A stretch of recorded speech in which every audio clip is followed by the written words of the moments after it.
Security threats and attack vectors.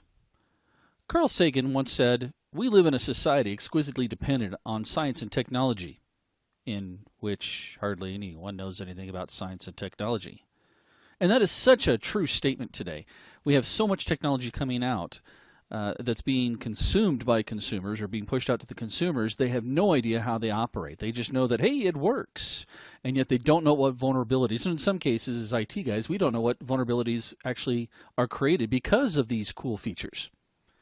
Now, because of that, we want to make sure that you truly understand what it is you face. And when we talk about this, we're going to go through in this module and take a look at security threats. What would be considered a security threat? What creates a path or a way into your environment? What type of technology creates that for us? We'll also take a look at attack vectors. So we want to make sure that you understand what you face.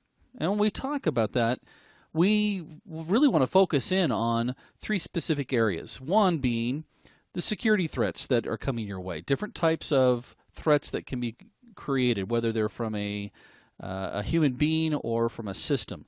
There are different types of threats that are created. Some of them are non-intentional. We'll also take a look at attack vectors, or in other words, different ways or paths that attackers might try to come into your environment. And then we'll take a look at IPv6. And the reason why I want to talk about this is because it's becoming more and more prevalent today. As companies and folks are making the transition over to IPv6, it's really cool because it does a lot of things automatically for us. But unfortunately, automatic usually means issues.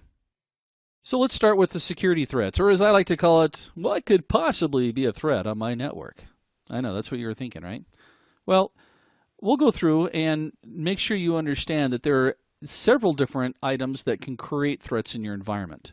One of them would be hosts. Another would be possibly natural threats.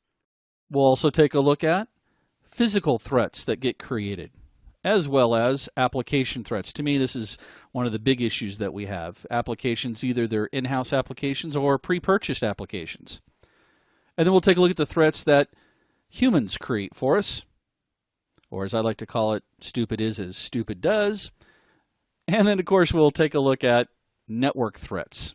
So let's focus in on the first one.